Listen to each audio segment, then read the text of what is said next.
Hola, buenas tardes. Hola, buenas tardes. ¿Cómo estás, Laila? Bien, por suerte. ¿Vos cómo estás? Muy bien. Ahí está Juan Pablo también. Hola, profe, ¿cómo anda? ¿Bien? Hola. Muy bien. ¿Qué pasó que no pudimos ir a la Casa de la Cultura? Qué mal, che. ¿Por qué si estamos acá? No, pero supuestamente íbamos a ir a ver en la Casa de la Cultura obras. Ah, bueno, pero hay una agenda muy intensa porque son las vacaciones de invierno, pero lo vamos a poder hacer en breve. Así que Hola, ya les buenas van a tardes. enviar. Hola, Paola, ¿cómo estás? Bien, Yo vos. el anterior viernes, no, el anterior viernes yo fui ahí a Somellera que no había luz y llevé Ujú. factura, todo. Y a mí no Ah, me bueno, llegó, lo tendrás que repetir entonces cuando haya luz y volvamos a vernos. a mí no me llegó ningún mail, nada de la clase. Bueno, son cosas que pasan. Esto es una clase de arte también. Tenemos que tener un espíritu creativo para resolver. Pero me gasté 50.000 pesos en factura. Bueno, lo que cuenta es la intención. Hablé con Da Vinci para que me ayude a comprar la factura. Buah. Hoy vas a tener que sujetarte porque imagínate que hay muchas personas que están escuchando Sí, sí. y no es lo mismo que lo presencial, ¿sí? Así Hoy que hasta qué vamos hora a... es.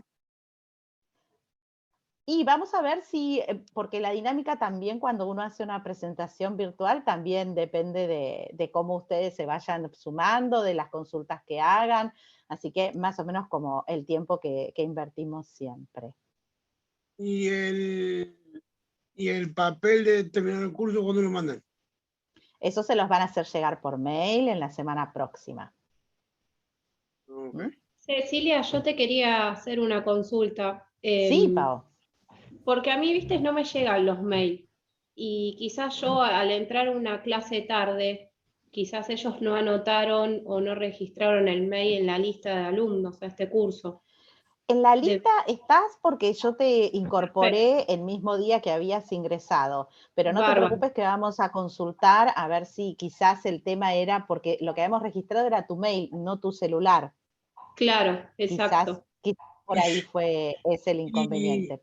y Está yo bien, estoy, bárbaro. Bueno, gracias, Cecilia. No, por favor. y yo estoy, ¿anotado? Y estás acá. Si estás acá, estás en la lista. Si no, no estarías acá. Vamos a esperar unos minutitos más a ver quién se suma. Es viernes igual, ¿eh? No creo que me sume mucho. Es- para mí está, ahí está. Ahí está Belén.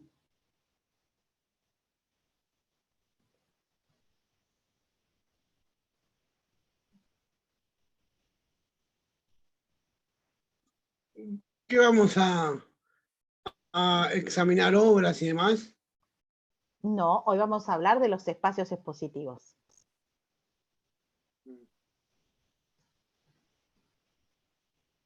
Belén, ¿nos escuchás bien?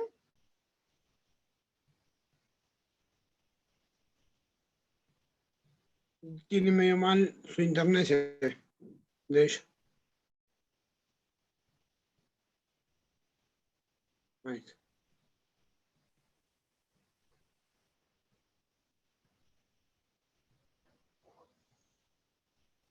Ahí está.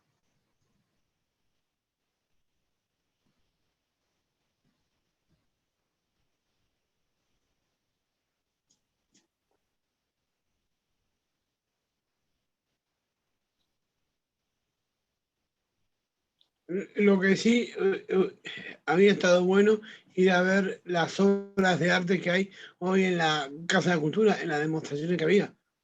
Había estado bueno. Lo vamos a ir a ver, ya te dije, lo vamos a ir a ver, pero después de que terminen las vacaciones de invierno, porque ahora tienen actividades que ya tenían programadas anteriormente. ¿Sí? Así que ya les van a avisar.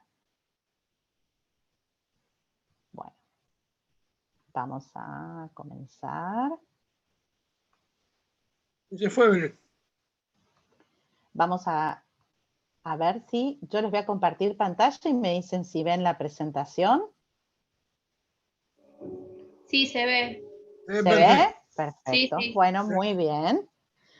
Bueno, cuando quieran hacer alguna consulta, como siempre, me dicen y lo vamos viendo. La idea de hoy era poder conversar un poco sobre los espacios expositivos. Estuvimos hablando de las obras, del arte, de los artistas, de los coleccionistas. Así que hoy la intención era poder hablar un poco de esos lugares donde las obras se conectan, ocupan un espacio y están, digamos, disponibles para que la gente las pueda ver.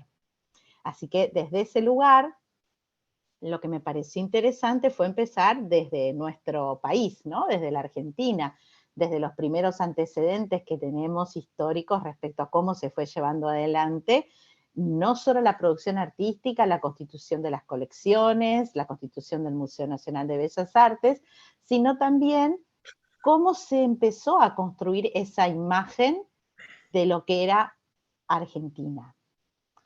Hay una pintura que es muy curiosa, que es esta imagen que estamos viendo acá, y digo que es muy curiosa porque en la descripción el título dice Vista General de Buenos Aires desde la Plaza de Toros. Ya como que empezamos complicados, ¿no? Porque Buenos Aires no ha tenido una plaza de toros. Pero el planteo del autor, que es Emeric Essex Vidal, era que esa geografía, ese paisaje, esa arquitectura que tenía Buenos Aires en ese tiempo, esta obra es de 1817, se correspondía a esa apreciación, podemos decir, españolizada de cierta manera, ¿no? Profesora, perdón, acá una compañera dice que no escucha nada, que solo puede ver, me dijo. Escribió. A ver.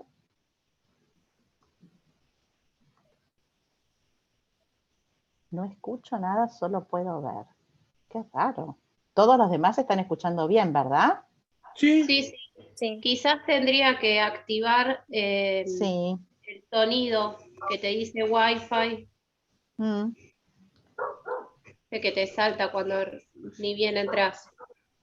estamos Totalmente. grabando. Luego les enviamos el link con las grabaciones. Okay.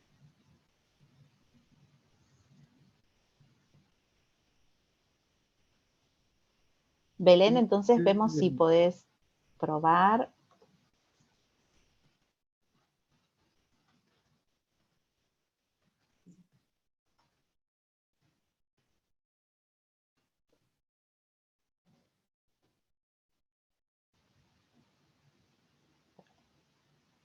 Entonces, continuamos. A ver, la imagen que estábamos. Entonces, ustedes como ven el paisaje, ¿no? Les llamará la atención, como nos ha llamado la atención a todas las personas que hemos descubierto esta pintura, el encontrar un título que hable de una plaza de toros.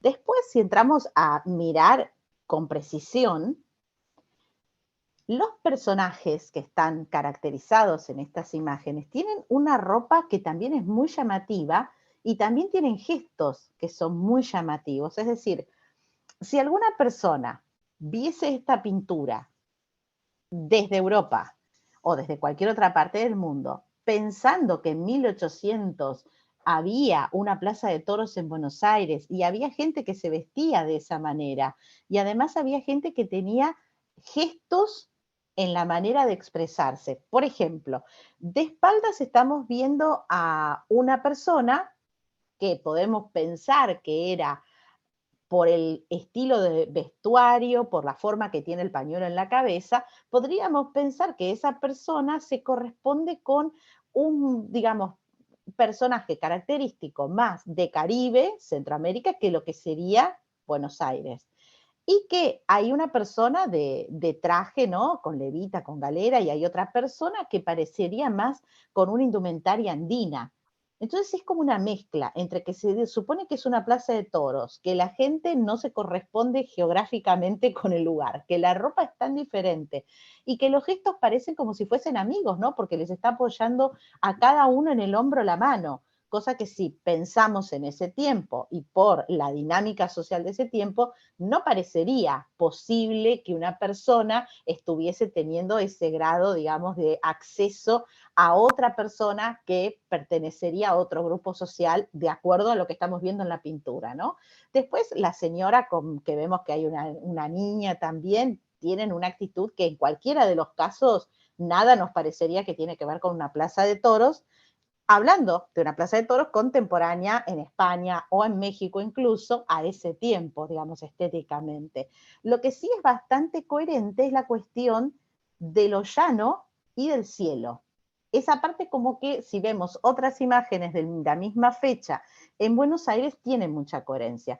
Ahora, ¿por qué insistir en este dato de lo extraño de cómo se representó en ese tiempo? Porque cuando comencemos a avanzar en la forma de que se pensó la colección del Museo Nacional de Bellas Artes, en la forma en que se pensó la realización de un cuerpo de obra que le dé una identidad nacional, nos vamos a encontrar muchas veces con estas situaciones, ¿no? Con imágenes que tienen títulos, características y personajes caracterizados incluso de una manera que no se corresponderían con lo que nosotros entendemos que era Argentina en ese tiempo, ¿no? Entonces creo que es importante pensar que en Buenos Aires, en particular, las actividades vinculadas al arte surgieron antes que las instituciones artísticas. Surgieron un modo de organizarse los artistas, surgió la Sociedad de Estímulo de las Bellas Artes, surgió la Sociedad Fotográfica Argentina, surgieron unos salones que se llamaban Freitas y Castillo, y todas estas actividades fueron previas a que se piense un espacio expositivo nacional, un concurso nacional, todo esto ya existía. Y esto iba un poco, podríamos decir, en diferencia de la imagen que estamos viendo con la cual se representaba Buenos Aires, o con la cual, mejor dicho, un pintor extranjero pintaba Buenos Aires y la representaba y la mostraba al mundo, iba muy, pero muy fuera de sintonía respecto de eso. Entonces hubo gente que en ese punto empezó a analizar algunos factores, ¿no? Como diciendo, bueno, a ver, ¿cómo hacemos para que haya una coherencia entre lo que nosotros estamos percibiendo, lo que queremos representar y nuestro tipo de trabajo en relación a lo que institucionalmente sucede en otras partes del mundo? Es curioso porque Argentina, en particular, a diferencia de otros países de Latinoamérica, siempre fue muy de avanzada en relación a dinámicas sociales. Por ejemplo, cuando se instituyó el formato, la figura de un hogar para niños huérfanos, se hizo en simultáneo en Europa y en Argentina, en la misma fecha. El primer antecedente del primer hogar de niños huérfanos en el mundo coincide la fecha entre Europa y Argentina. Se hizo al mismo tiempo. Hay otras cosas que no, que tenemos mucha diferencia de siglos, de décadas, es decir, hay muchas otras cosas que no coincidimos. Y hay otras que sí, que suceden hasta en simultáneo. Entonces es interesante que si vamos a empezar a hablar de los espacios expositivos, de los lugares donde se muestran las obras, también partamos de la base de desde cuándo se está hablando de esto, ¿no? Desde cuándo se piensa en este tipo de cuestiones. Y ahí es interesante, hay un libro que se llama 100 años de arte argentino de María José Herrera, que ella es una historiadora del arte, y ella insiste mucho en que esta forma de organización, estas iniciativas independientes al Estado, como las exposiciones que recién les mencionaba, ¿no? De estas sociedades fotográficas, estos salones, eran muy anteriores al momento de pensar en el inicio de un salón nacional. Y cuando digo muy anteriores, eran décadas antes de que existiese siquiera esa inquietud de tener un salón nacional. Esta imagen es una imagen que encontré hace poco, que me parece que es muy interesante porque, bueno, es una imagen que muestra la primer publicación de la cual se tiene referencia del arte en el Río de la Plata, hablando de lo que sucedía en el Río de la Plata y de la forma en la cual ellos comentaban, digamos, este tipo de organización para la exhibición y qué tipo de artistas iban a presentar obra. Y es muy interesante que la constitución, acá sí, si vemos la composición de la imagen, fíjense cómo está representado el río, el gesto que tienen los dos personajes femeninos refieren a la forma de representar las bellas artes, hay un escudo nacional también sobre la izquierda, es decir, acá ya hay una constitución de la imagen muy diferente de lo que veíamos en la imagen anterior, ¿no? Acá ya hay algunos elementos identitarios que son mucho más claros y claramente también más cercanos a lo que corresponde con nuestra identidad. Entonces viene el momento de pensar esta cuestión de cómo hacemos para tener una colección propia, cómo hacemos para tener un museo propio. Estas organizaciones, como decíamos, ya existían. Los fotógrafos ya se reunían, los pintores ya se reunían, ya había concursos, ya había dinámicas, pero no había un lugar desde el Estado. No existía un salón nacional, en todo el mundo existen salones nacionales, que son las herramientas a través de, digamos, de las cuales se constituyen las colecciones, ¿no? Es decir, nosotros podemos pensar, bueno, el Louvre es un museo que en Francia surge a partir de la Revolución, cuando justamente los ganadores, el pueblo, decide que no pueden estar más las cosas en un palacio, que tienen que ser accesibles a todos. Entonces se toma ese edificio y se ponen las obras dentro para que todo el mundo pueda ir a verlas. Y ahí hay una dinámica de que esas obras luego tienen un formato donde se constituye un concepto similar al Salón Nacional que tenemos nosotros, que es otro tipo de salón, y da lugar a cosas que quizás en algún momento han oído, como por ejemplo el Salón de los Rechazados. La gente que no entraba a ese salón en París podía entrar a otra alternativa que era el Salón de los Rechazados, pero cuando nace la pintura impresionista, como por ejemplo Van Gogh, o sea, un tipo de pintura muy diferente para lo que se hacía en ese tiempo, ni siquiera el Salón de los Rechazados los querían, porque era demasiado diferente a todo. Y había una cuestión de ellos de decir, bueno, ya ni los rechazados nos quieren, nos tenemos que ir de acá. O sea, los salones siempre fueron históricamente y en todos los países una herramienta para constituir colecciones propias, pero al mismo tiempo una forma de delimitar lo que se consideraba que era arte en ese momento, ¿no?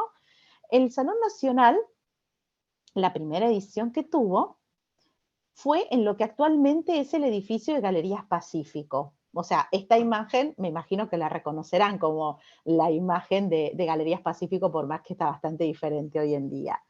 Y se hizo ahí porque era un edificio que tenía muchos metros cuadrados y estaba muy bien ubicado como para poder dar lugar a una exhibición de estas características, que por supuesto tuvo los mil y un problemas. La cantidad de obras exhibidas era demasiada, la, digamos, calidad de lo que se exhibía era muy irregular, entonces tuvieron que pensar que había que encontrarle una solución a eso, que había que hacer algo al respecto. Entonces tuvieron que armar un reglamento, como en cualquier concurso, decidir qué categorías iban a estar, qué dimensiones tenían que tener las obras, qué características tenían que tener los artistas que participaban, y con los años se fue puliendo el tema y fue teniendo cierta identidad. Lo importante del Salón Nacional Argentino es que, por definición, fue concebido para que los artistas elijan a los artistas. ¿Eso qué quiere decir? Que inicialmente no se pensaba que había alguien mejor que un artista para juzgar una obra, para juzgar la manufactura de esa obra y para entender la relevancia de que esa obra iba a formar del patrimonio. Porque, bueno, no es que todas las obras que se exhiben en un salón son parte de lo que se adquiere para el Museo Nacional de Bellas Artes, son solo los primeros premios. Pero en ese momento no había nada, entonces era importante porque se necesitaban de muchas obras para poder constituirlo. Y entonces la división de las categorías, pensar en una categoría para pintura, una categoría para grabado, una categoría para escultura, es decir, todas estas cuestiones son súper relevantes para poder llevar adelante una forma de mirar lo que sucedía en la Argentina y los artistas que estaban surgiendo ahora. Lo curioso, así como mencionaba en la primera imagen, de poner un título de que estamos en una plaza de toros, poner la ropa de los personajes correspondiente a otros países en otro momento, ¿no? Y muy diferente de lo que era la Argentina, Lo curioso con la Argentina era que esa concepción de cómo vamos a hacer la colección estaba bastante lejos de pensarnos como argentinos y mucho más cerca de pensarnos como europeos. Esto en realidad podría ser totalmente comprensible en ese contexto porque ¿quién podía en un territorio como el argentino en ese tiempo tener óleo, tener una tela y pintar un cuadro? No tener eso no quiere decir que no había cultura, había otras expresiones.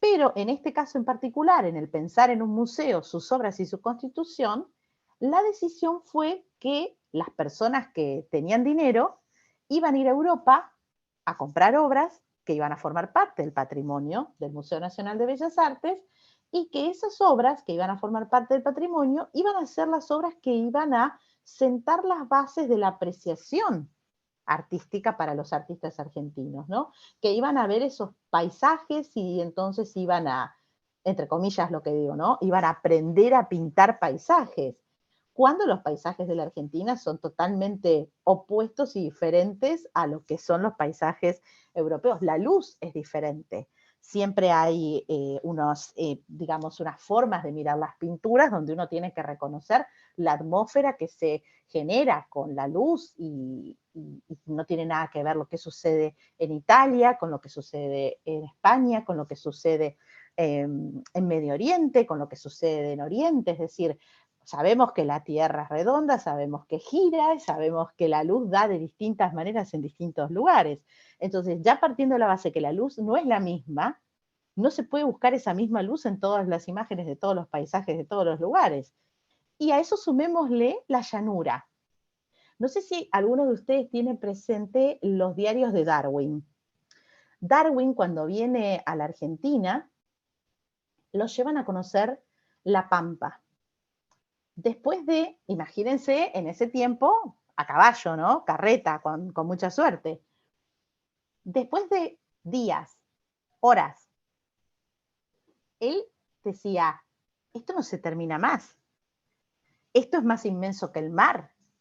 No hay un punto de referencia. Es llanura, mire para donde mire.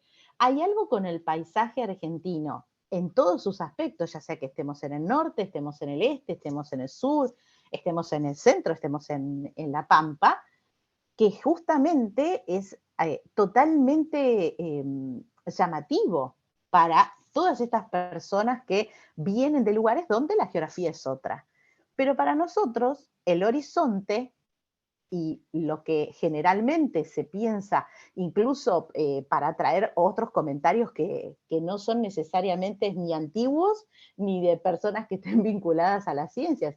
Cuando Lady Di vino a la Argentina, que fue, por supuesto, por la comunidad galesa al sur, ella se bajó del avión, miró el cielo y dijo, yo tengo que traer a mis hijos acá, yo nunca vi un cielo tan azul en toda mi vida. Y estamos hablando de una persona que había viajado por todos los lugares habidos y por haber, ¿no? Y hay también algo más allá del cielo, más allá del horizonte, que también tiene que ver con la fauna, la flora. ¿Cuánta gente viene a Argentina a ver las ballenas? Porque Puerto Madryn es un lugar donde uno se puede acercar más que en cualquier otra parte del mundo a las ballenas. Entonces hay gente que viaja específicamente para ver las ballenas. Esto, que parece que no tiene que ver, pero sí tiene mucho que ver, nos da la pauta de que nosotros tenemos un paisaje muy diferente al resto. Y cuando insisto en la palabra paisaje es porque hablamos de un momento en el cual los paisajes eran el centro de la escena. Entonces van a notar, si ustedes algún día van al Museo Nacional de Bellas Artes, que las colecciones que forman parte del patrimonio son colecciones que tienen pinturas que no tienen mucho que ver con nosotros, ni con nuestro tiempo. Afortunadamente, cuando se decidió remodelar el Museo Nacional de Bellas Artes, eso fue justo antes de la pandemia, se tomó la decisión de que el guión para recorrer el museo iba a tener la coherencia histórica de las piezas que forman parte de la colección, cosa que nunca antes había sucedido. Entonces, ¿qué pasó? Dijeron, si nosotros lo más antiguo que tenemos de esta región son piezas cerámicas o, por ejemplo, hay algún tipo de orfebrería y demás, ¿por qué el museo va a empezar con otra cosa que no sea esto? Si nosotros que pertenecemos a ese territorio, es esto lo más antiguo que tenemos. Entonces ahora se empieza con esas obras, después se pasa a la parte de pintura, donde tenemos las pinturas de los artistas argentinos más destacados, y después se recorre el resto de lo que fue la constitución de la colección que estamos hablando ahora.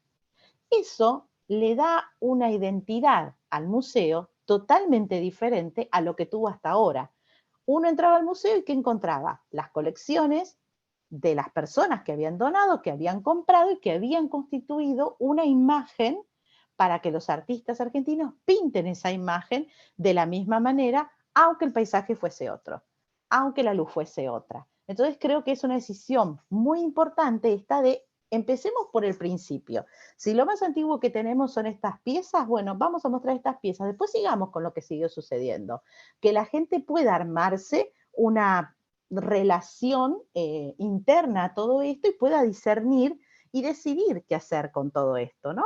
Porque creo que es importante al momento de apreciar, ya sea una escultura, sea una pintura, sea una pieza de orfebrería, sea una pieza cerámica, lo que sea, que estamos en un museo que es nacional y que se supone que está mostrando las piezas que corresponden al patrimonio. Y que ahí hay otro punto muy importante.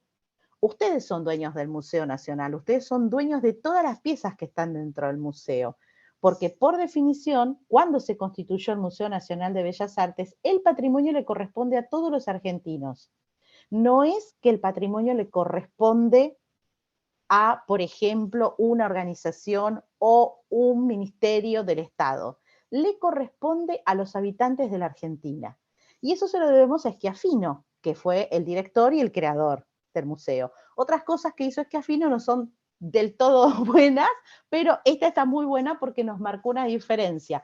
Marcó la diferencia diciendo el Salón Nacional tiene que elegir a los artistas, y el patrimonio del museo le pertenece a los argentinos.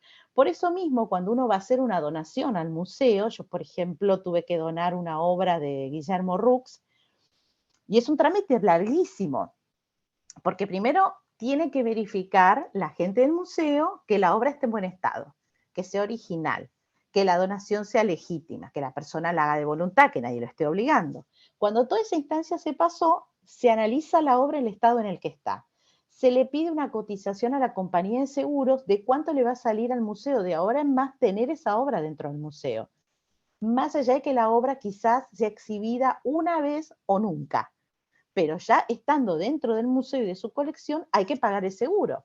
Entonces después se pasa a una comisión de adquisiciones que teniendo el estado de la obra, el valor del seguro y toda esta información que les conté, va a decir si la aceptamos, no la aceptamos. Una vez que dicen eso, se vuelve a verificar la obra, porque como todo el mundo sabe que esto lleva años, entre el día que la vieron y el día que la aceptaron, podría haber pasado cualquier cosa. Vuelta a mirar la obra. Dicen, está perfecta. Listo, vamos con la obra. Hay que hacer todo un trámite para el traslado de la obra. Decidir el envoltorio, por decirlo de alguna manera, que va a tener la obra, porque la obra para su traslado tiene que respetar un montón de normas de seguridad. Entra la obra al museo, se firman todos los papeles, pasa otro examen de investigación más, y luego de que pase ese tercer examen de investigación, recién la obra entra en el patrimonio oficialmente. Y para estar a disposición pública la obra y la información de la obra, pasan unos años más.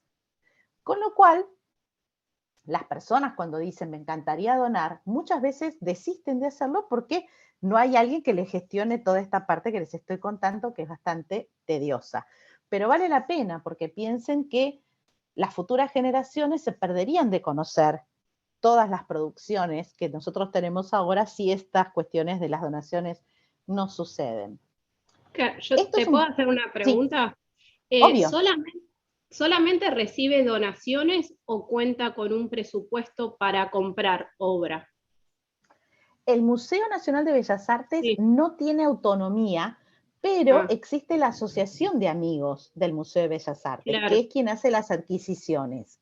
Es muy buena tu pregunta, porque en otros países los museos sí tienen autonomía y presupuesto. El Museo Nacional de Bellas Artes no tiene presupuesto. No cuenta con un... Claro. Perdón. Entonces, quien sí tiene el presupuesto es la Asociación de Amigos del Museo, que lo que hace es proponer adquisiciones, consensuarlas con la dirección del museo, por estos motivos que les cuento, que son bastante importantes, porque más allá de la generosidad de quien dona, hay una realidad, y es que una vez que esa obra entró al museo, es un gasto. Claro, de Porque hay que pagar mantenimiento. la manutención de la obra y hay que pagar el seguro de la obra. Hay que Claro. pagar por un espacio físico donde la obra va a dormir, por una conservadora que va a controlar que esté bien, por todas las normas de seguridad que tienen que tener y por el seguro y la vigilancia. Entonces, uno le dona con todo el amor del mundo una obra a un museo y para el museo lo único que ve es cuánta plata le va a salir eso. Y está bien que sea así, porque tienen que ser responsables de lo que adquieren. Entonces no pueden adquirir más de lo que puedan cuidar. Claro. Que es uno de los roles del museo, cuidar el patrimonio. No el único, no el más importante, pero es uno de los roles del museo. Entonces creo que es relevante que exista una seriedad en todos estos procesos de evaluación.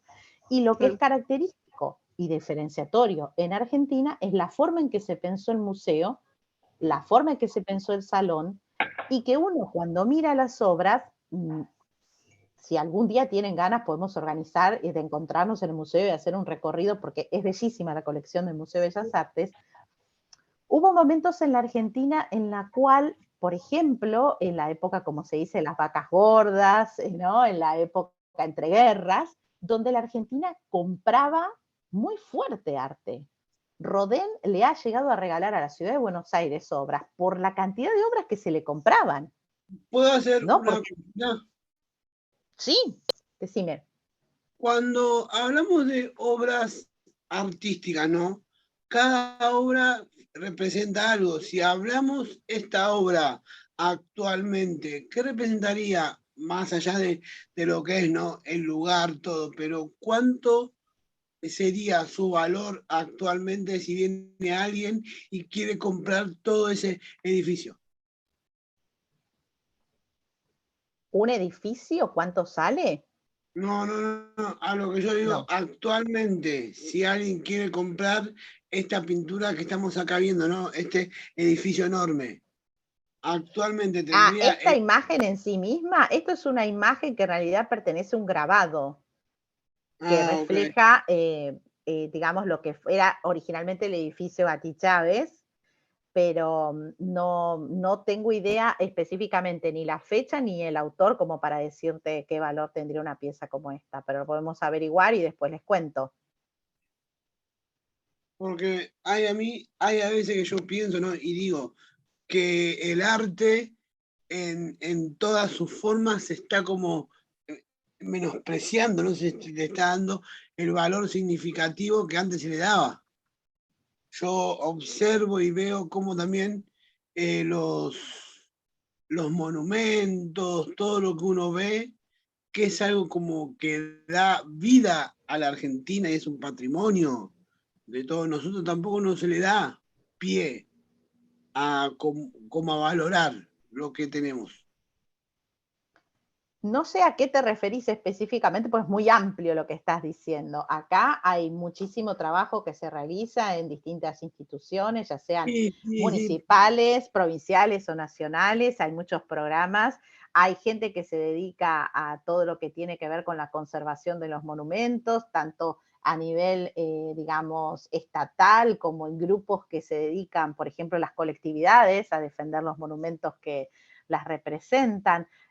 A mí no me parece que no se le dé valor, me parece que Bueno, hay gente que le interesa y mucho. Pasó en un momento que el cabildo es un hecho histórico y lo habían pintado todo, habían hecho un desastre. Bueno, pero ahí ya estás entrando en otra cuestión que son problemas sociales que pueden acontecer en cualquier parte del mundo. Es como si me dijeses que en este momento están bombardeando alguna ciudad en el mundo y que se van a romper los edificios. Pero ya no tiene que ver con el arte, eso ya son otras cuestiones, ni con el patrimonio, son cuestiones de cuestiones sociales, políticas y demás que no pasan por el arte, no van con una intencionalidad a eso. Ok. Entonces, En lo que tiene que ver, sí, con lo que recién hablábamos, porque es importante lo que señalabas con respecto a los edificios, al concepto y a la valoración que se le dan, la Argentina vuelve en los 80, cuando vuelve la democracia, a tomar una dinámica sobre los edificios y hacer un relevamiento de los monumentos. Porque durante mucho tiempo la Argentina tuvo monumentos que estaban en condiciones, no solo por lo que tiene que ver con la conservación, sino también por ese significado. Y eso durante mucho tiempo no había como si fuese un registro nacional.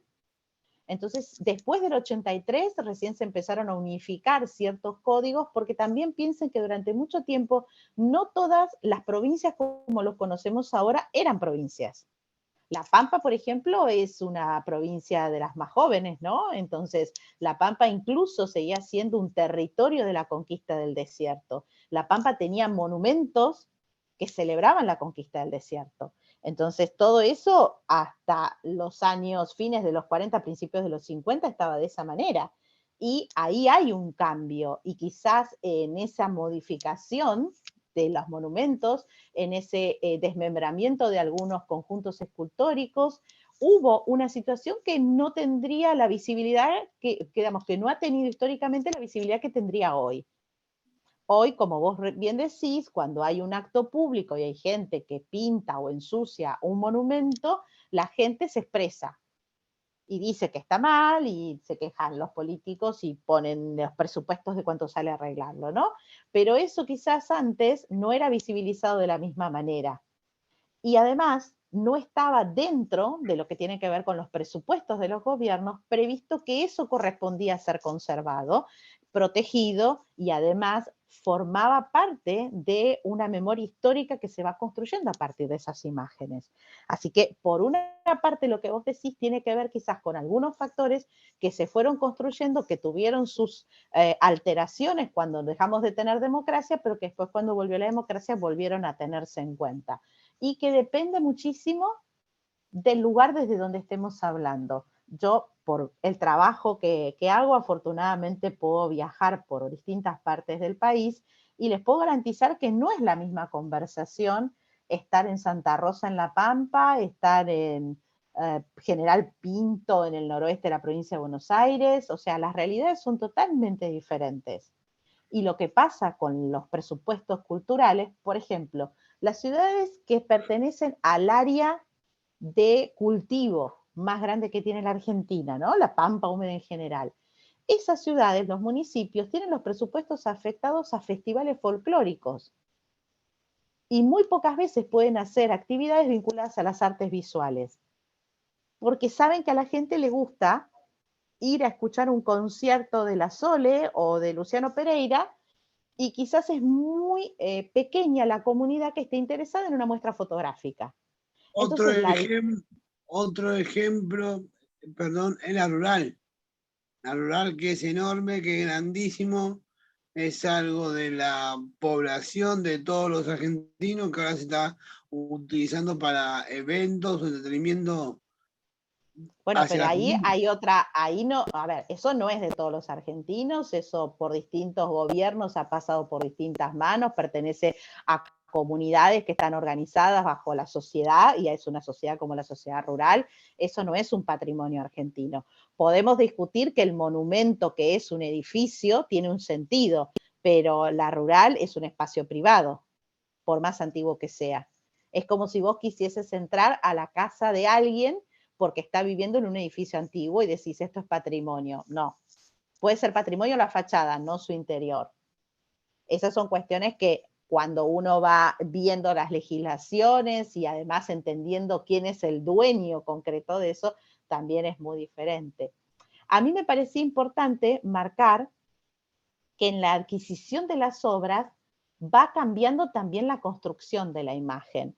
Por ejemplo, en el último Salón Nacional, esta fotografía de Kenny Lemes, que es un artista joven, ganó el segundo premio.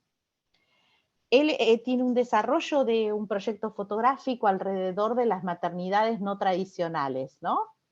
Como podrán ver en la imagen, se trata de una persona con un gesto que es algo muy simbólico en el arte, el gesto, ¿no?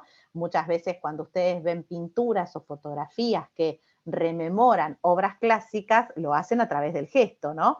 Entonces, si uno ve este tipo de forma de sostener un bebé entre los brazos, lo puede evocar hasta las pinturas de las vírgenes del medioevo, ¿no? En la forma de sostener el bebé.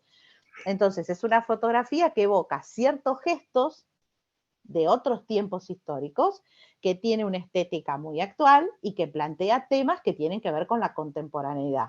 En este caso, Este ¿qué? escritor actualmente vive. Es Digo, un fotógrafo. perdón, este artista, perdón, escritor, mandé, perdón. Sí. Este artista aún vive. Sí, es el que ganó el año pasado el premio, por eso lo estaba mostrando. ¿Usted lo conoce? ¿Sí? ¿Me ayudaría a hacerle una nota? Si le escribís a su Instagram, el Instagram es Kenny Lemes, así como lo encontrás escrito acá, él te va a contestar porque es súper accesible.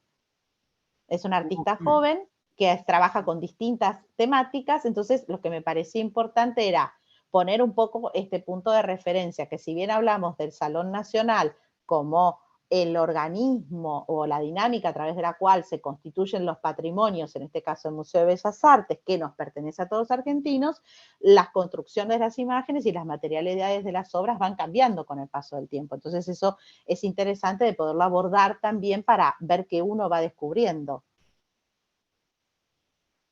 Pero por supuesto que no pasan cosas solamente en la Argentina y han pasado siempre en todas partes del mundo.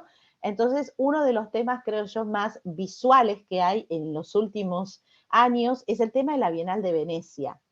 Pareciera que la Bienal de Venecia es algo nuevo, cuando en realidad la Bienal de Venecia nace, como podríamos decir, con una necesidad de darle visibilidad y legitimidad a un digamos, momento histórico bastante complejo de Italia.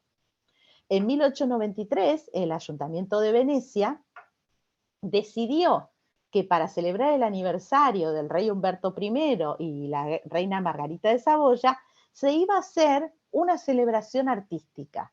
Se iban a presentar obras y eso iba a estar exhibido en un espacio que se llaman los jardines, que quedan en uno de los lados del Gran Canal, y que de esa manera ellos iban a propiciar que el arte italiano se conociese en el mundo, ¿no? Como era un gran evento, iba a ser convocada gente de todas partes del mundo, iba a servir de cierta manera como para posicionar a Venecia en un escenario de esas características.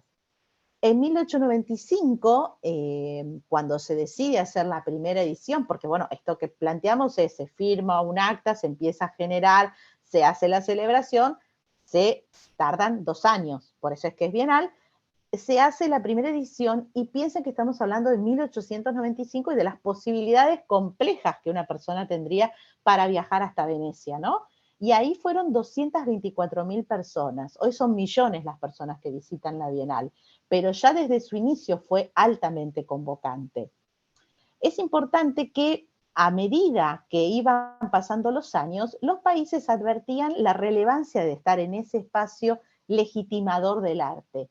Entonces empezaron a construir dentro de este parque que se llaman los jardines, unos edificios que se llaman pabellones. Los primeros fueron Bélgica, Hungría, Alemania, el Reino Unido, Francia, Rusia. Argentina tuvo su pabellón, en el periodo militar lo perdió, en la década del 70, porque dejaron de pagar lo que hay que pagar para mantener un edificio, básicamente, y entonces volvió a partir de 2010 a tener un espacio dentro de, ahora ya no los jardines, porque los jardines están saturados de pabellones, en un espacio complementario que queda a continuación de los jardines, que se llama el Arsenal, que eran los depósitos donde guardaban el arsenal, básicamente mucho más cerca de la zona sur, por decirlo así, del Gran Canal. Y en ese espacio la Argentina tiene un pabellón propio donde en cada edición de la Bienal se lleva a un artista o a una propuesta expositiva a exhibir. Generalmente en las bienales, en particular en la Bienal de Venecia, hay un tema. Hay un tema a partir del cual un curador, que es el seleccionado, elige qué artistas mostrar. Luego los países eligen qué artistas van a llevar a sus propios pabellones. Con lo cual hay una forma de convivir entre una decisión curatorial y una decisión de política, incluso les podría decir a nivel de Estado. En nuestro país, la decisión de quién es el artista que va a ir la toman el director del Museo Nacional de Bellas Artes, la Dirección Cultural en Cancillería y el Ministerio de Cultura de la Nación, como los tres organismos que intervienen en la gestión, en el traslado de la obra y en lo que significa estar durante toda la Bienal presentes en Venecia generando actividades y demás. Pero como siempre pasa en estas cuestiones, ya los edificios van quedando chicos, ¿no? Y entonces todo el mundo quiere estar y ya no hay más lugar, ni en los jardines, ni en los arsenales.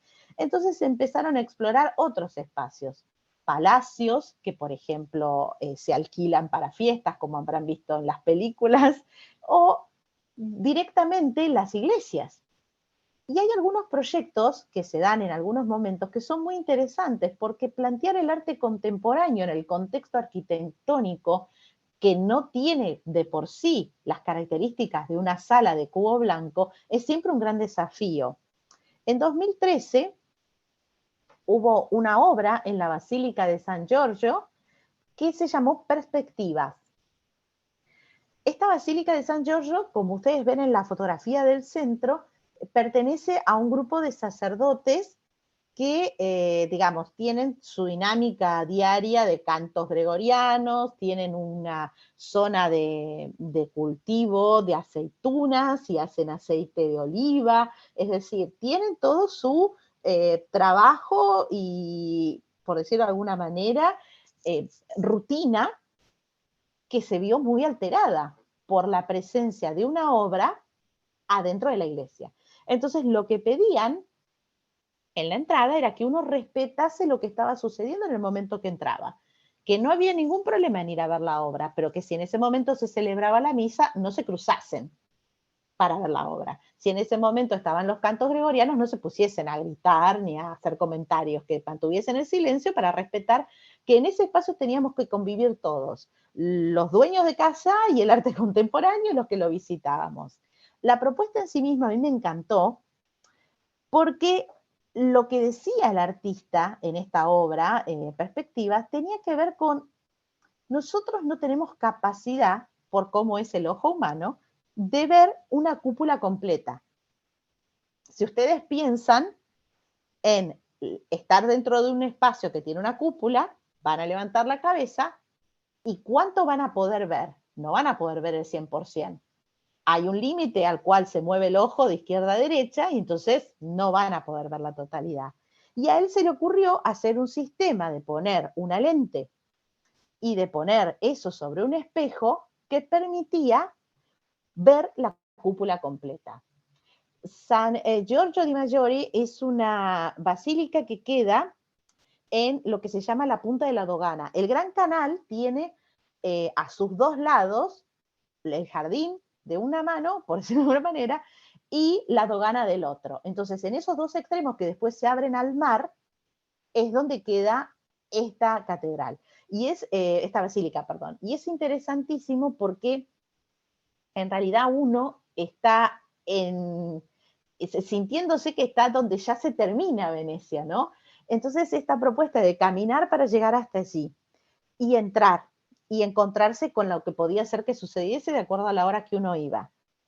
Esperar, poder verlo, depender de cómo acercarse, porque bueno, hay un punto en el cual uno podía sacar una foto, piensen que estamos hablando de 2013, no teníamos los celulares que hay ahora. De hecho, yo esa foto la saqué con una cámara digital, porque en esa época viajaba con cámara digital, no sacaba la foto con el celu. Así que ubiquémonos, ¿no? en las características tecnológicas, hasta que le pegué para no salir yo en la foto y que se viese lo de la cúpula, me llevó un triunfo. Pero hoy en día sería más fácil, ¿no? Porque uno edita, encuadra de otra manera y ya está. Con el celular se puede hacer magia. Pero bueno, me gustaba compartirles esta imagen porque al hablar de cómo se constituyen las colecciones, al hablar de los espacios expositivos o de los espacios donde se generan las presentaciones de las obras, como es la Bienal, es interesante que por fuera de eso suceden muchísimas otras cosas, que es cuando se cruza el arte contemporáneo con la vida cotidiana, con los espacios donde la gente lleva adelante sus propias rutinas. Una consulta, profesora. Sí, También la vida cotidiana también es arte, lo que uno vive día a día es arte también. y yo creo que sí, si no, no estaríamos acá. Entonces, si yo voy, un ejemplo, no digo que puede ser, para mí es un horror ver que están matando a alguien, pero matar a alguien, el cadáver, ¿es arte? No. A eso no me parece que corresponda que yo lo responda. Como usted está diciendo que la vida cotidiana es arte, ver eso cotidianamente en la tele Son no es arte. expresiones humanas. Si vos me preguntás si una fotografía de un corresponsal de guerra es una obra de arte, muchas veces los corresponsales de guerra no se consideran artistas, se consideran básicamente cronistas o reporteros gráficos.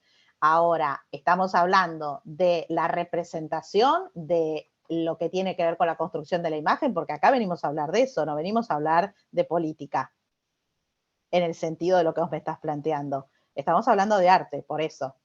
¿Sí? En ese contexto hablamos de las imágenes, no del hecho ni de la acción, sino de la imagen que se construye a partir de la expresión artística. Documenta es una de las actividades más esperadas, porque se hace cada 5 años, en Kassel. No sé si tienen presente lo que sucedió durante la Segunda Guerra Mundial en Kassel, en Alemania. ¿Alguien lo sabe?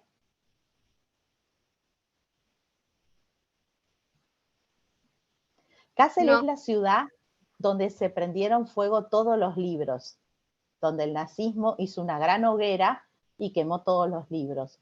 Y es una ciudad que a raíz del ensañamiento que tuvieron, quedó sin árboles directamente. Es una ciudad que había quedado no solo arrasada culturalmente, sino también había quedado totalmente arrasada como opción de vida. La gente que decidió en Kassel reconstruir, tuvo que reconstruir como si fuese directamente sobre el desierto. Es un fenómeno que artísticamente hablando debiera de servir de ejemplo como de superación, ¿no? Del rol de los artistas en una sociedad y cómo pueden contribuir para una reconstrucción en todos los aspectos, ¿no? Porque esa reconstrucción no fue una reconstrucción sin cuestionarse el haber llegado al punto que llegaron y la manera que llegaron. Entonces, en 1955 hay un aspecto que se tiene en cuenta con respecto a cómo estaba empezando a venderse el arte, por decirlo de alguna manera, cosa que antes no sucedía, y decidieron comenzar a hablar en Alemania y en Kassel de qué manera esto tenía que ver con algo que estaba peleado de cierta manera con lo académico, ¿no? O sea, quien arrancó con todo esto dejó el puesto que tenía en la universidad y vuelve a su ciudad y dice, las cosas cambiaron mucho, ¿no? Entonces, a ver cómo nos reorganizamos. Y se junta con gente que estaba con la misma sensación, con la misma impronta que tenía, y dice, sí, la verdad que esto quedó arrasado, acá tenemos que hacer algo, y una de las cosas que tendremos que hacer es sentarnos a pensar, y eso lleva tiempo. Para la sociedad actual, que todo tiene que ser inmediato, que Instagram uno tarda en mirar una imagen y otra en menos de 3 segundos, evidentemente Kassel es un desafío. Pensar que hay gente que tarda 5 años en generar un encuentro, que durante esos 5 años se pasan 2 investigando, que el tercer año se presenta la propuesta y que el cuarto se produce y el quinto se ejecuta, es algo que para nosotros que vivimos improvisando, porque la realidad nos impone tener que improvisar, es casi un delirio. Pensar que nosotros hoy podríamos estar armando una propuesta para dentro de 5 años nos resulta dificilísimo en la forma de vida que tenemos en nuestro país. Planificar es muy difícil, la gente es como que se resiste a planificar, porque tiene ¿Puedo muchas hacer, variables que cambian permanentemente, entonces es como una decisión que a veces no es voluntaria, sino que se impone desde afuera. Entonces lo interesante de Documenta es que ellos, entendiendo todo esto e insistiendo sobre el valor de la reflexión en el arte, dijeron, esto tiene que ser cada 15 años, esto no puede ser una bienal, esto tiene que ser cada 5 años que nosotros nos sentemos y nos veamos la cara y digamos, bueno, vamos para este lado o qué pasó con esto. ¿Puedo En hacer la una primera, pregunta? sí, Yo me remonto a algo que usted me dijo, porque esto para mí es una imagen que documenta algo, que cuenta algo, ¿no? Hablando de las imágenes, hablando de la fotografía en sí, ¿la fotografía es documental también te cuenta una historia? Yo, por ejemplo, hice un curso de fotografía documental. Yo voy y retrato toda la secuencia, todo lo que pasa en la Casa de la Cultura. ¿Estoy contando algo artísticamente a través de las fotos? si lo estás documentando no necesariamente es artístico. Esa es la diferencia entre un documental y una obra de arte. ¿Mm? Ahora, documenta no tiene que ver con eso, no es un documental. Documenta es básicamente poder investigar, analizar, proponer y realizar. Por ejemplo, ante la situación de que Kassel se había quedado sin árboles, una de las propuestas fue poner unas partes que habían empezado a aparecer, ¿no? Cuando se empieza a limpiar una ciudad que ha sido bombardeada, aparecen fierros, ¿no? Y distintos tipos de estructuras por todos lados. Entonces se juntó todo eso en la plaza y se propuso que la gente se lo fuese llevando de a uno y plantase un árbol y al lado pusiese esta pieza, como para rememorar que se estaba reconstruyendo una ciudad y al ver el crecimiento del árbol, nunca se olviden de dónde venía. Entiendan que ese árbol que estaba creciendo, básicamente, había crecido a partir de que alguien lo había plantado después de que la ciudad había sido destruida. Si ustedes después googlean los árboles de Kassel, van a ver que hoy en día son unos parques y unos bosques hermosísimos y que en los caminos tienen al lado esta suerte de piezas de metal enormes que dejan la huella como un acto artístico que esos árboles fueron plantados en ese momento por personas que se comprometieron a cuidarlos, a conservarlos para el futuro, para que hubiese árboles, básicamente. Y de esa manera se fueron tomando distintos aspectos, ¿no? Es decir, se fue reconstruyendo la ciudad, se fue poniendo en tensión algunos ejes temáticos que tenían que ver con las dinámicas sociales, pero al mismo tiempo se sigue investigando y se siguen analizando, ¿no? Entonces es importante, para quienes nos interesa el arte, estar atentos a cuáles son los planteos que se hacen en cada año. Ahora, en estos días, está todavía la edición actual de Kassel, pero vamos a hablar de una obra que para nosotros es muy conocida y que corresponde a la edición anterior de Kassel, que es el Partenón de libros que hizo Marta Minujín. En 1983, cuando regresa la posibilidad de votar y viene el hecho de la asunción del presidente que fue electo entonces, de Alfonsín, Marta Minujín decide realizar un Partenón de libros en la 9 de julio. Arma una estructura y le empieza a pedir a la gente que lleve todos los libros que habían sido prohibidos en la dictadura, para regalarlos, básicamente. Porque si bien nosotros no tenemos una situación como la quema de libros de Kassel en una ciudad específica, en la Argentina se quemaron muchísimos libros durante la dictadura y en muchas ciudades. Entonces ella lo que propuso fue, tomemos estos libros y démoselo a la gente. En ese momento era bastante improvisado el Partenón, entonces cuando se habían terminado los libros que estaban accesibles a, digamos, a 2 metros de altura, tuvieron que empezar a mover la estructura como para que la gente pudiese ir agarrando los que estaban más arriba.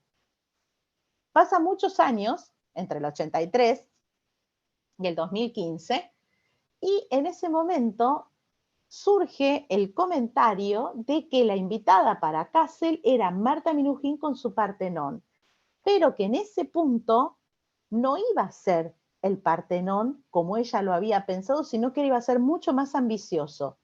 Iba a tener los libros prohibidos de todas las dictaduras del mundo. Es decir, que esta estructura que ustedes ven no solamente tenía libros prohibidos de los países más próximos, sino de toda la gente de distintas partes del mundo que colaboró en enviar libros prohibidos de distintas dictaduras. Pero esta obra tuvo un gran problema.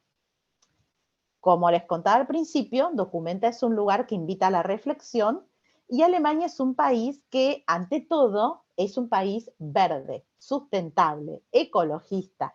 De hecho, el primer partido político ecologista nació en Kassel y lo presidió un artista, que es Joseph Beuys. Entonces, imagínense la cara de la gente en Kassel cuando empezó a ver la cantidad de plástico que usaron para envolver los libros que estaban en esta estructura del Partenón. Se enojaron mucho, se enojaron muchísimo, porque por empezar el plástico no era reutilizado, ni tampoco era reutilizable, y no tenían previsto un destino específico. Esas son cuestiones que hoy en día en la producción de obras de arte son tenidas muy en cuenta por los países que están un poco más avanzados en el tema de no vale ya la cuestión de reciclar, sino que hay que reutilizar, ya no sirve reciclar. Nosotros tenemos una cuestión en plástico que necesitaríamos 500 años para que el plástico que está flotando en el mar pudiese ser de alguna manera reutilizado.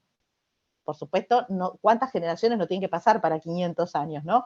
Y encima seguimos generando más plástico.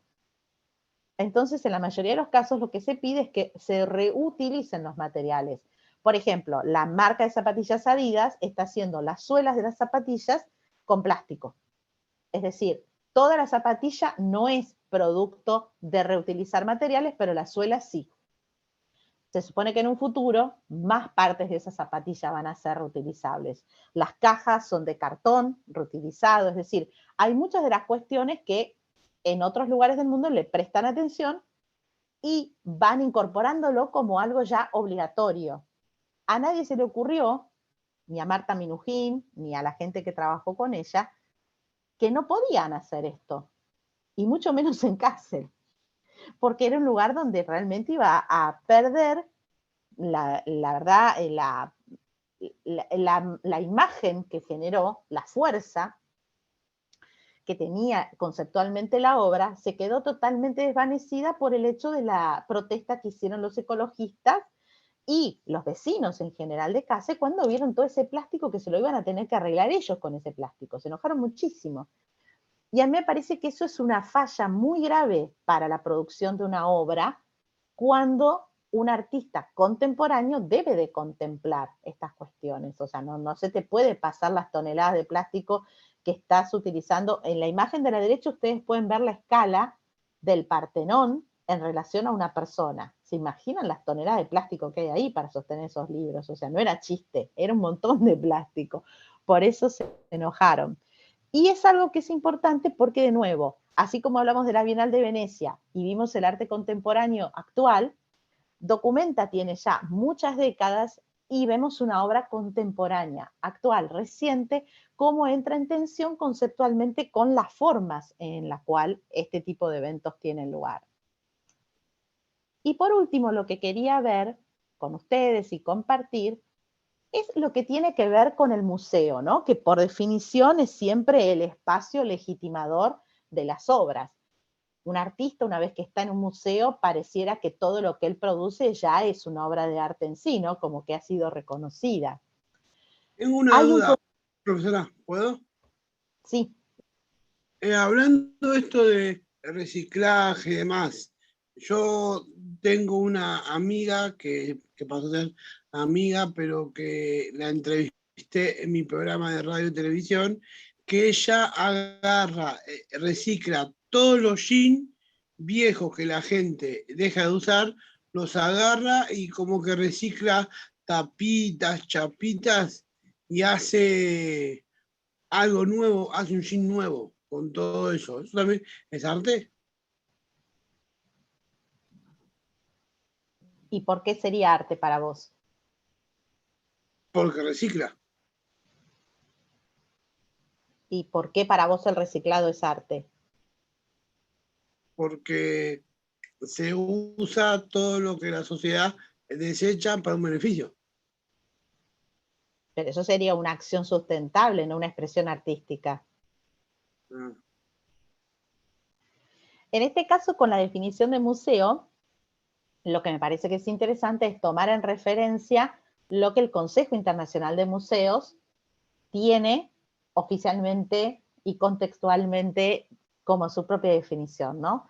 Dicen que un museo es una institución sin fines lucrativos, permanente, al servicio de la sociedad, su desarrollo, abierta al público, que adquiere, conserva, investiga, comunica y expone el patrimonio material e inmaterial de la humanidad y su medio ambiente con fines de educación, estudio y recreo.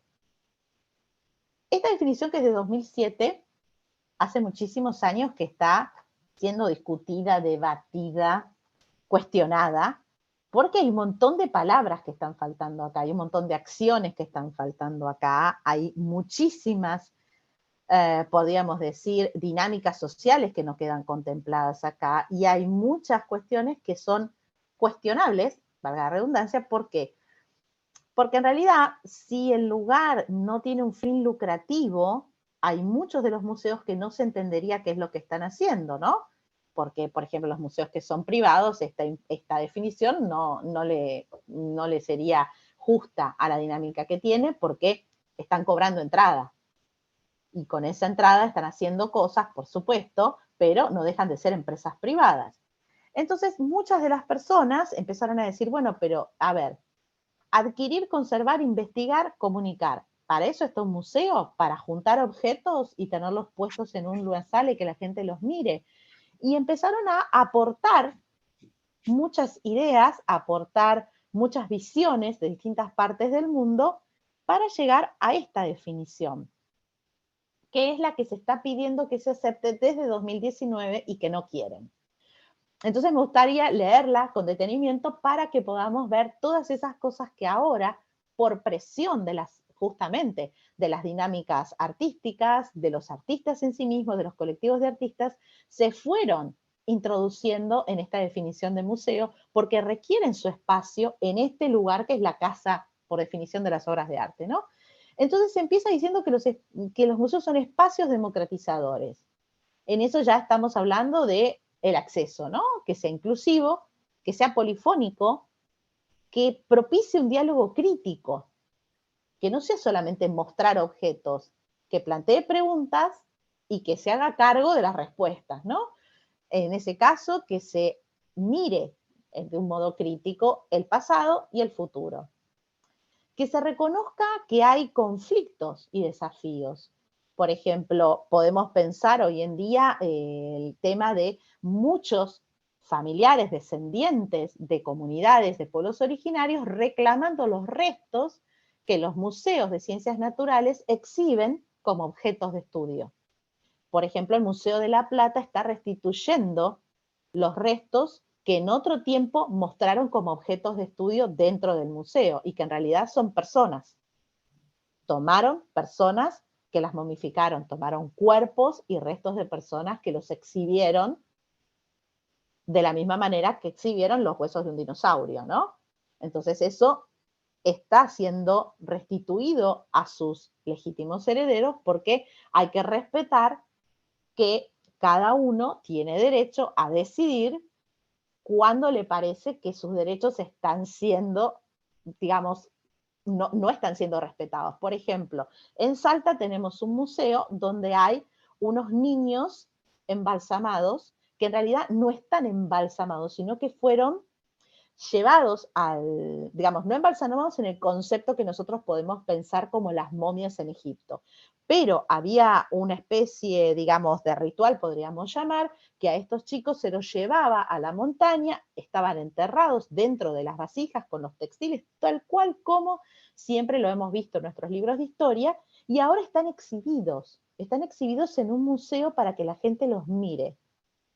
Personalmente considero que el museo lo hizo con todo el respeto del mundo porque hay distintas instancias que atravesar antes de poder llegar a donde están y poder verlos. Pero esas instancias que hay que atravesar, donde explican el hallazgo, la celebración, las características, la descripción de todos los objetos que estaban reunidos alrededor y cómo pudieron llegar hasta esa altura de la montaña y lo que representan, está hecho con muchísimo respeto, con muchísimo profesionalismo, pero eso no implica que otras personas puedan sentirse heridas en sus sentimientos o que les han faltado el respeto porque esas personas pertenecen a sus comunidades y están siendo exhibidas dentro de un contexto que es un contexto expositivo. Porque diferente sería que una persona acepte ser analizada médicamente para poder contribuir en las generaciones futuras a estar exhibida en un lugar donde todo el mundo la mira. Por eso el Yo rol una del pregunta, museo es muy perdón, importante. y una pregunta, ahora yo le hago, ¿puedo hacerle a usted una pregunta? Sí. Usted como artista, ¿qué opina si a usted la convocan a trabajar con este artista para poder trabajar en esa obra que está expuesta? Pues yo lo ven como una obra. ¿Usted qué le diría a esa persona? No soy artista, no lo ven como una obra. Es un análisis antropológico o arqueológico, en su caso, lo que están haciendo. Entonces, en este sentido de pensar, por ejemplo, los artefactos que están en custodia, en pensar en las memorias que se están salvaguardando en cada uno de los museos, en las generaciones futuras, cómo pueden acceder a esa información, en el entender que es patrimonio de todos los pueblos que constituyen una comunidad, hay una diferencia enorme entre esa primera definición y lo que esta definición está planteando. El aclarar que los museos no tienen ánimo de lucro, es decir, acá no puede ser nunca un punto el presupuesto, nunca puede ser el presupuesto un punto, eso es un problema de otra gente, pero no del museo. El entender que tiene que ser participativo, transparente y siempre trabajar colaborativamente, ¿no? Establecer redes, relacionarse con la comunidad. Y ahí empieza el listado de las acciones, ¿no? Antes eran 4 y ahora dice, tiene que coleccionar, tiene que preservar, tiene que investigar, tiene que interpretar, tiene que exponer, tiene que ampliar las comprensiones del mundo, porque tiene que contribuir a constituir una justicia social, porque el arte es un derecho, el acceso a la cultura es un derecho. Entonces, tiene que constituir. Y ahí es donde le pone estas dos palabras, ¿no? De la igualdad mundial y el bienestar planetario. O sea, ya lo amplió muchísimo más de lo que era la definición anterior. Y me parece que lo interesante de pensarnos en un concepto de museo de estas características, cuando comenzamos a hablar con el paisaje que éramos representados en principio de la imagen de Argentina, ¿no? Esto nos acercaría muchísimo más. Esta definición es un trabajo que están haciendo todos los directores de los museos del mundo, no es solamente Argentina. Pero Argentina, hay mucha gente que trabaja en museos que está muy de acuerdo con que estos son temas muy complejos para resolver, especialmente en el caso de nuestros propios museos. Quizás en otros museos en otras partes del mundo la apropiación cultural es más fuerte. Quizás si hablamos del Museo de Inglaterra y todo lo que le ha robado a Grecia, medio Partenón. Quizás si hablamos del Museo Louvre en París y todo lo que le ha robado Egipto, tiene casi todas las momias. Quizás si hablamos del Metropolitan de Nueva York y todo lo que le ha robado a todos, porque hay budas, hay escultura romana, hay arte egipcio, o sea, hay de todo. Entonces, la apropiación cultural a partir de pararse en un lugar de decir yo lo conservo mejor, como hace, por ejemplo, Inglaterra con Grecia, es algo que ya no se sostiene. Grecia tiene un museo que es uno de los 5 más concurridos en el mundo y que da prueba de la calidad que tiene para la preservación de sus propias obras, con lo cual no es válido el discurso de Inglaterra. Y aparte Inglaterra no tiene permiso para llevarse medio Partenón como lo ha hecho. Aluden a ciertas conversaciones, cartas, documentaciones, pero todo muy errático. Y la realidad es que eso es de Grecia. Y punto. Como también podría pararse Egipto y decir, abran las puertas del Louvre y me empiezan a sacar todas las momias, porque ¿por qué se las llevaron de Egipto? ¿Quién dijo que eso estaba bien? Entonces, ese rol que cumple el museo al plantear y a dejar en evidencia todas estas situaciones, obviamente como espacio expositivo, nos hace a nosotros también cuestionarnos en la dinámica social. Y si pensamos en la primera imagen de todas que vimos, ¿no? En esto que nos decían que estábamos en una Buenos Aires arriba de una plaza de toros, creo que es justamente lo que nos sucede, ¿no? Siempre tenemos una obra de arte que nos permite reflexionar, que nos permite preguntarnos, que nos permite conocernos, que nos permite relacionarnos entre nosotros de distintas maneras. Y para mí es una de las cuestiones más valiosas que podemos tener dentro de las expresiones artísticas, esta cuestión de abrir las preguntas y aunque no tengamos las respuestas, por lo menos reconocernos en esas preguntas. Si pensamos en esta obra de Kenny Lemes, ¿no? De hablar de las maternidades desde otro lugar, si pensamos en estar en un espacio como es una basílica en Venecia y cuestionarnos nuestra capacidad física de poder apreciar todo lo que allí hay. Y un Pero artista generando un dispositivo para poder llevar adelante eso, que lo podamos ver, ¿no? ¿Qué? Esta basílica que estamos viendo de Venecia es muy, pero muy parecida a la basílica que hay en Luján. No más que en Argentina tenemos otra forma de ver a la basílica argentina.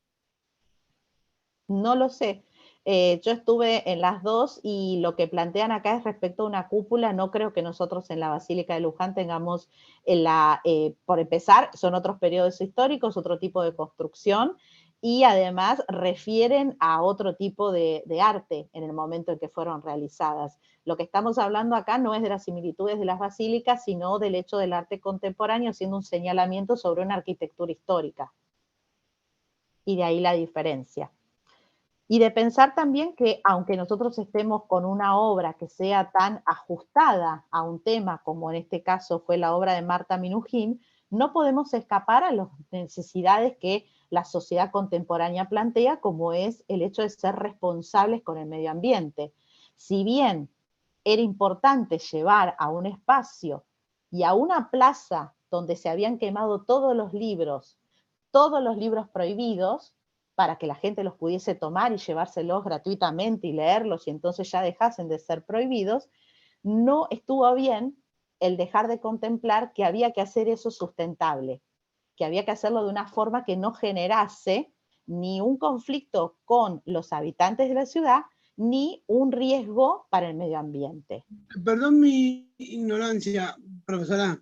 Yo tengo, porque me pasó una colega que es que es locutora y comunicadora, el contacto de una Marta Minujín. ¿Marta Minujín es locutora también? No, es artista. Entonces yo tengo otra Marta Minujín, porque yo tengo que pensar que era ella. Bueno, con esto terminamos lo que tenía pensado para compartirles de los espacios expositivos y un poco redondeando lo que vinimos hablando de este rol del arte contemporáneo en todas las posibilidades que hoy en día nos podemos encontrar. Ahí veo que se sumó también Pao, que no estabas antes, ¿no? Ahí está, bueno, bienvenida. Esperamos entonces pronto poderles pasar una fecha para poder ir al museo que tenemos en Almirante Brown y poder recorrer la exhibición que se va a inaugurar en agosto. Así podemos tener una suerte de práctica de lo que estuvimos conversando con las... Voy a estar en esta, Ceci. ¿Sí? Sí. ¡Ah, qué bien! Tengo, bueno, entonces hoy vas a justo tener llevé doble las dos rol. obras.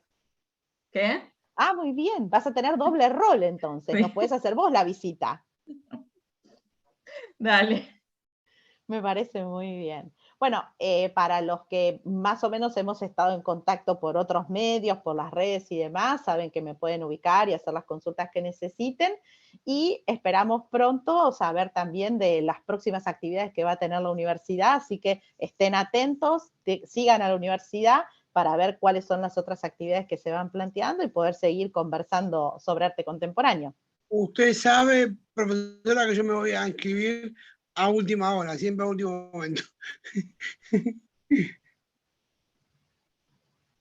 Bueno, los dejo libres entonces, que es viernes y está el día lindísimo. Bueno, muchas gracias por todo, muy interesante el curso, muy interesante. Ay, bueno, muchas Sí, gracias. la verdad que buenísimo, Ceci. ¿Sí? Muy ¿Les bueno. gustó? Sí. Sí, Bueno, muy me bien. alegro. Bueno, seguimos en contacto para lo que necesiten. Genial. ¿Sí? Muchas Una Y gracias. muchas consulta, gracias a la universidad por el espacio para poder profesora, compartir también. antes que se vaya, ¿usted va a poder estar este martes en mi programa? Después escribime y lo vemos por el Sí, horario, ¿sí? lamentablemente a mí se me complica escribir en Instagram por mi discapacidad. Bueno, me puedes mandar un mensaje de voz, no hay problema.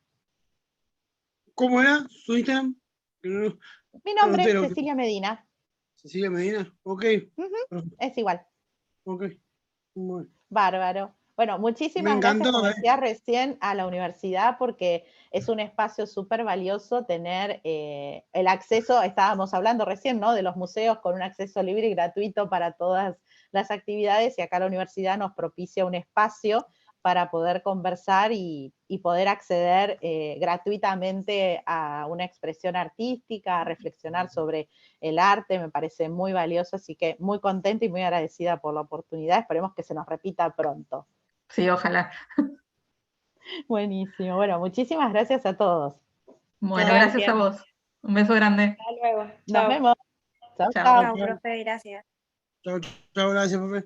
Chao, chao.